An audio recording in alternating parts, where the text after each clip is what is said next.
Energias renováveis são fontes com capacidade de renovação por meios naturais. Por isso, são inesgotáveis. Assunto pautado no Congresso Nacional de Meio Ambiente de Poços de Caldas, Minas Gerais. Biosfera de volta pela sustentabilidade do planeta.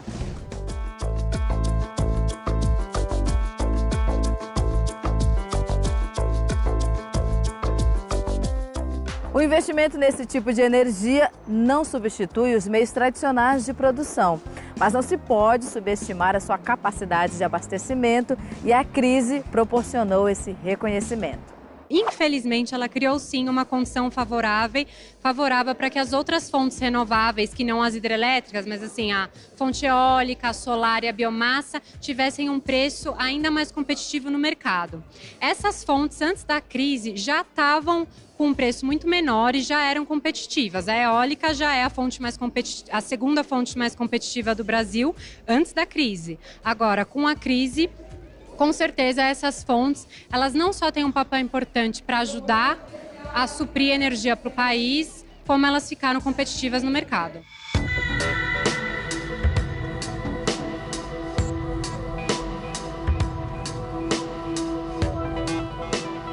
Para aumentar a eficiência energética no Brasil, deve-se diminuir a distância entre a geração de energia e o lugar em que será consumida. Entenda o papel da geração distribuída. Uma fonte distribuída, por definição, é uma fonte que é gerada próxima ao ponto de consumo, ok? Não importa qual seja a tecnologia envolvida. Ela estando próxima ao ponto de consumo e sendo uma geração de pequeno porte, nós consideramos como uma geração distribuída. Ela tem vantagens e desvantagens com relação à chamada geração centralizada. A vantagem é que é próximo ao ponto de consumo, diminui o custo de transmissão, você pode trabalhar com uma tecnologia adequada àquele ambiente, por exemplo, você pode considerar a cidade de Poços de Caldas, o que tem aqui de potencial e explorar o potencial regional para aquela geração distribuída. E qual seria a desvantagem? O custo. É uma tecnologia que ainda precisa ter escala, é uma tecnologia que precisa ter mercado. Então nós temos que vencer a barreira do custo para poder implementar a geração distribuída no Brasil. A fissão do átomo de urânio é a principal técnica empregada para a geração de eletricidade nas usinas nucleares. É usada em centrais nucleares em países como o Japão, a França, a Alemanha e a Índia. A nuclear, hoje nós dominamos a fissão dos elementos pesados. A natureza deu para a gente um isótopo, o urânio-235, que é 0,7% do urânio natural, onde é fácil de você ficcionar ele. E como Einstein previu, né, em 1905, um pouquinho da massa transforma em energia. E é uma energia tremenda. Energia é igual a massa, vezes velocidade da luz ao quadrado. Então, isso hoje o homem domina, que é a energia da fissão. Um pouquinho de massa. Quando você fissiona um urânio-235, aproximadamente 1/5 do próton transforma em energia. 200 MeV de energia. Bom, existe a outra energia melhor que a gente vai usar no futuro, essa inclusive não causa rejeito. O problema do urânio-235 que causa rejeito é porque quando você divide o urânio, ele tem excesso de nêutrons e aquilo decai, e radiação gama, né, e beta, gama e alfa. Outra alternativa bem-sucedida no Brasil é a energia eólica. Bem-sucedida porque o que não falta neste país é vento. A energia eólica no Brasil surgiu em 1992, sendo a primeira iniciativa na América do Sul. A energia eólica no Brasil tem se desenvolvido com grande intensidade desde 2009, a partir dos leilões regulados. Tá?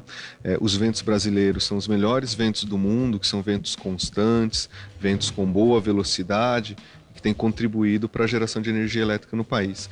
Além disso, a fonte eólica ela está instalada em regiões onde o índice de desenvolvimento humano, o IDH, ele é muito baixo. Então tem levado o desenvolvimento para as regiões também com os arrendamentos. As áreas são arrendadas para a construção dos parques eólicos, levando renda para a região.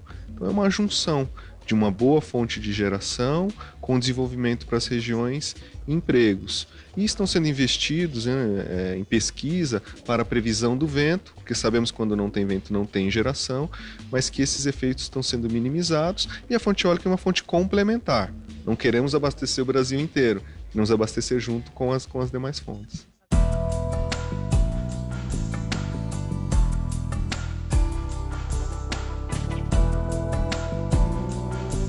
Mas nenhuma dessas alternativas está livre de impactos ambientais, algumas mais que outras, mas de qualquer forma sempre apresentam consequências. Das 114 centrais americanas, elas caberiam num campo de futebol.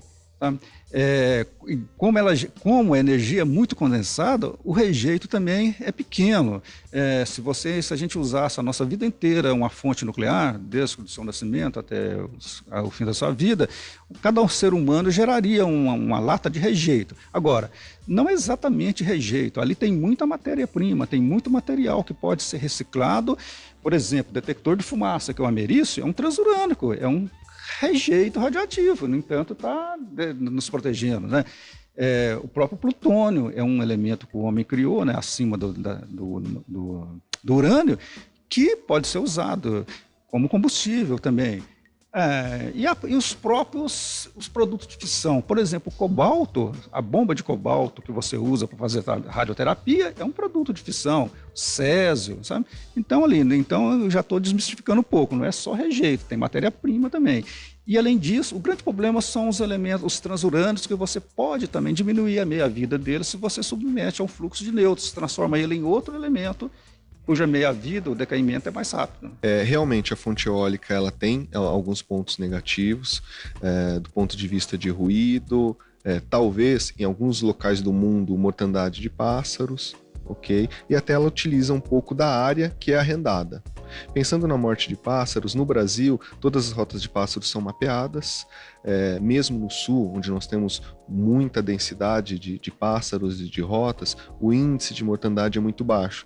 Todos os empreendedores eólicos têm a obrigação de acompanhar a geração eólica e se ocorrem ou não situações de mortandade dos pássaros. E os índices brasileiros são muito, muito baixos. Em relação ao ruído, todos os licenciamentos ambientais eles já exigem um certo distanciamento entre a torre eólica e as residências. 200, 300, 400 metros, depende de onde o parque eólico está instalado. E hoje já discutimos distância dentro dos limites das propriedades. Não adianta nós fingirmos que eles não existem e ficarmos brigando, né, e comparando com outras fontes. Nós precisamos enfrentá-los, porque o Brasil tem uma região muito grande, um espaço muito grande, e não precisamos colocar onde não é possível. Tem muita área onde os parques eólicos podem ser instalados.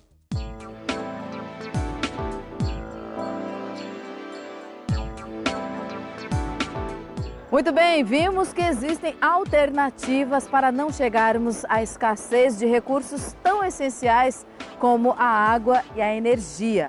Para isso, deve-se investir em conhecimento, planejamento e tecnologia. O nosso país é capaz de promover tudo isso. Agradecemos ao Congresso Nacional de Meio Ambiente de Poços de Caldas, também aos palestrantes, aos participantes e também à GSC Eventos Especiais pelo apoio e o patrocínio dessa série sobre crise hídrica e energética. E também agradecemos a você pela companhia. Tchau! Gostou do tema de hoje? Então não deixe de participar em biosfera@boavontade.com. Até lá!